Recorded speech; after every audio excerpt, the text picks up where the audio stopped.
Quando exploramos a história da humanidade e as narrativas do passado, é reconfortante enxergar essas histórias sob uma ótica de superioridade. Afinal, na era moderna, as pessoas possuem acesso a mais informações e estão mais interligadas do que nunca. Quando analisamos as tragédias e atrocidades cometidas pelos nossos antepassados, é fácil rotulá-los como ignorantes e justificar suas ações com base na falta de conhecimento da época. No entanto, independentemente dos rótulos ou explicações que possamos encontrar, é desafiador justificar as crueldades perpetradas pela Unidade 731.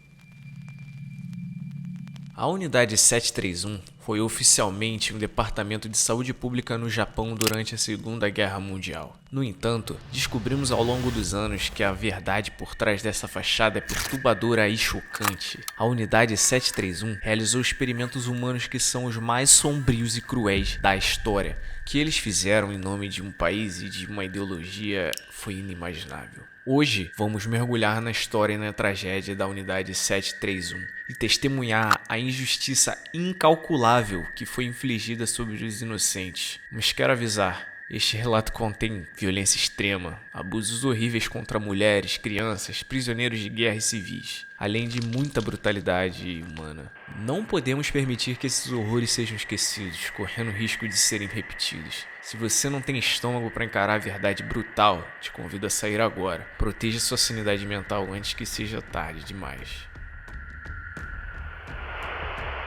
A história da guerra japonesa e do governo japonês que levou à criação da Unidade 731 é bastante extensa, mas vou me ater ao que é relevante para os eventos da Segunda Guerra Mundial.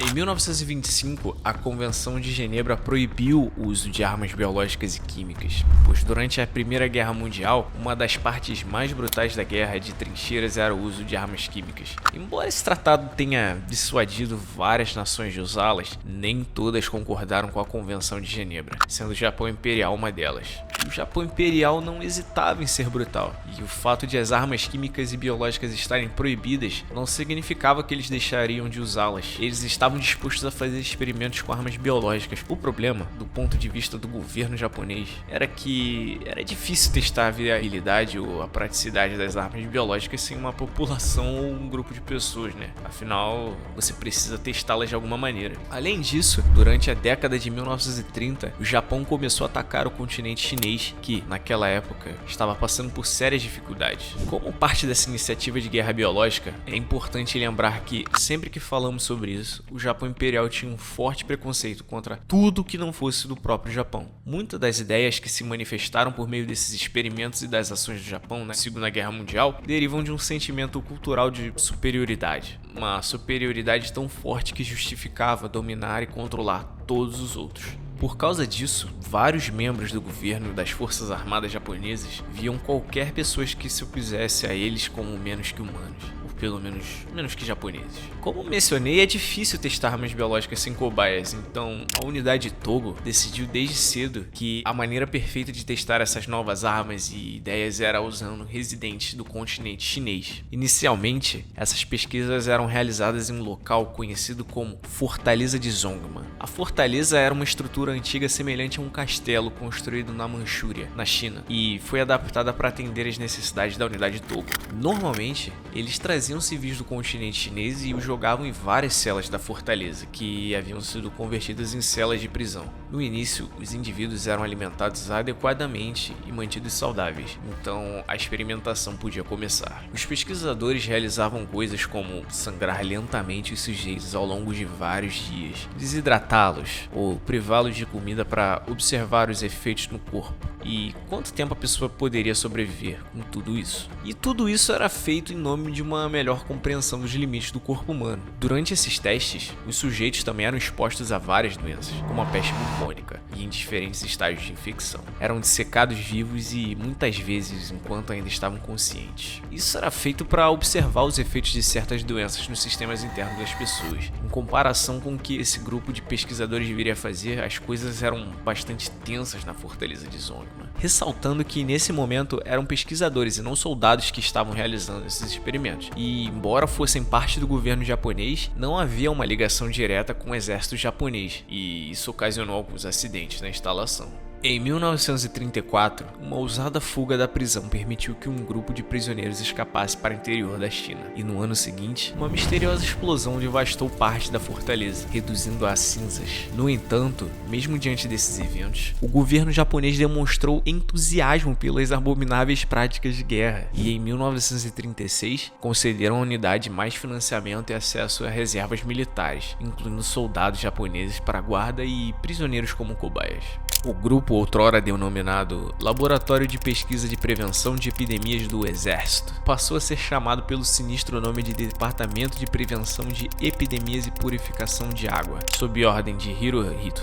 Mas a verdade é que o seu propósito não era garantir segurança a todos, mas sim realizar experiências macabras. A partir desse momento, foi oficialmente designado como Unidade 731. Eles concentraram seus esforços na China, de onde vieram a maioria dos desafortunados indivíduos utilizados como cobaias. No entanto, em vez de retomar a fortaleza de Zonghua, a unidade foi transferida para a nova e sombria instalação de pesquisa militar japonesa, um complexo monumental com mais de 150 edifícios, que ocupavam uma área de mais de 2 km². O que chama a atenção é a existência de um imponente centro de boas-vindas. Porém, esse edifício era apenas uma fachada, criada para enganar o público. Na realidade, um túnel subterrâneo era utilizado para transportar prisioneiros, ocultando-os do olhar atônito daqueles que adentravam o local. Ou seja, além do nome e propósito enganosos da instalação, a própria estrutura do complexo e alguns de seus edifícios eram uma farsa. Os verdadeiros horrores ocorriam nos sombrios corredores subterrâneos e celas, onde experimentos diabólicos se desenrolavam. À medida que o Japão expandia seu domínio sobre a China, outras instalações sinistras surgiram como parte da Unidade 731. Porém, as atrocidades e experimentos mais horrendos ocorriam em uma macabra e vasta instalação localizada próxima a Pingfeng. Por volta de 1939, a Unidade 731 contava com mais de 10 mil pessoas, embora nem todas estivessem envolvidas nos experimentos com seres humanos. A fachada dessa instalação isolada nas florestas era uma suposta produção de madeira, mas na verdade, os marutas, como eram chamados os prisioneiros, eram vítimas de torturas inimagináveis. Os pesquisadores, como parte da sua sinistra rotina, publicavam seus achados com disfarces, alegando que realizavam estudos em primatas ou denominando sujeitos como macacos manchurianos. O governo japonês estava ciente de tudo isso, mas preferia ocultar a verdade do mundo. Cerca de 300 pesquisadores, incluindo chineses, russos, mongóis, coreanos e prisioneiros políticos japoneses, trabalhavam nessa instalação tenebrosa. Eles eram transportados em veículos sem janelas para evitar que revelassem a localização secreta do local. Após chegarem, eram levados a celas subterrâneas, onde lá recebiam supostas vacinas para sua saúde, sem saber que, na verdade, eles estavam sendo infectados com diversas doenças terríveis. As estimativas exatas de quantas pessoas foram capturadas são vagas, mas no espectro mais conservador, fala-se em algo em torno de 3 mil pessoas, embora esse número possa chegar a 30 mil ou 40 mil pessoas levadas para a instalação. Independentemente do número real, ninguém sobreviveu aos experimentos repugnantes realizados na Unidade 731. A falta de certeza quanto ao número de vítimas ocorre devido à crueldade com que eram infectadas com doenças, como a peste bubônica. Esse tipo de pesquisa com a peste bubônica já estava em andamento há anos. Estamos falando principalmente do período entre 1940 e 1941, quando a pesquisa sobre a peste atingiu um nível de escala muito maior. Registros significativos da Unidade 731 foram destruídos no final da guerra, mas, com base no que se sabe, pelo menos 12 testes em campo foram conduzidos com a peste bubônica, sendo que 11 deles ocorreram em cidades chinesas. Os pesquisadores da Unidade 731 espalhavam pulgas infectadas com a peste bubônica no meio da população chinesa, ou contaminavam postos e casas com doenças como a febre tifoide. Em seguida, eles observavam à distância e percorriam essas cidades devastadas usando roupas esterilizadas, registrando o número de vítimas. Dezenas de milhares de pessoas morriam imediatamente como resultado desses testes de armas em grande escala. Paisagens inteiras eram destruídas por pulgas infectadas, simplesmente julgadas em potes de barro. Além disso, também testavam a viabilidade das armas químicas e biológicas. Faziam prisioneiros ficarem expostos em campos usando diferentes níveis de proteção, desde completamente nus até roupas normais e máscaras de gás, para depois bombardeá-los com gases como mostarda ou enxofre, assim observando o tempo que levavam para morrer dependendo do nível de proteção utilizado.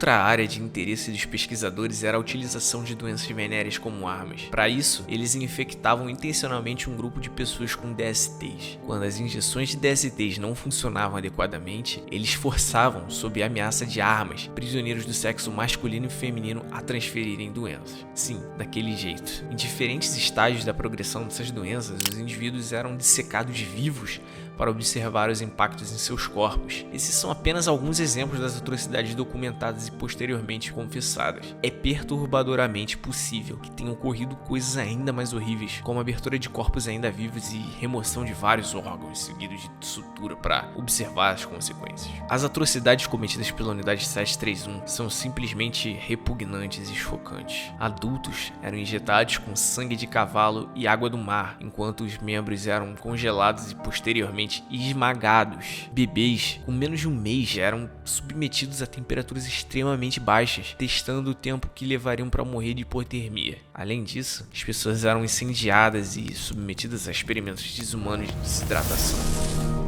Hal Gold, autor de Japan's infamous Unit 731, first-hand accounts of Japan's wartime human experimentation program, expõe toda essa crueldade. Segundo relatos, alguns indivíduos que se tornaram marudas foram mumificados vivos em experimentos de desidratação total, suando até a morte sob o calor intenso de ventiladores. O peso de seus cadáveres reduzia-se drasticamente. É importante destacar que esses eventos realmente ocorreram. Em 2018, o Japão liberou informações sobre a Unidade 731 de seus arquivos nacionais, confirmando os horrores cometidos. E é por isso que não podemos fechar os olhos para essas atrocidades. Por isso, convido você a assistir o último vídeo publicado no nosso canal. Nele abordamos a estranha obsessão em remover partes saudáveis do corpo cirurgicamente no século XX. Assista agora e compartilhe com seus amigos.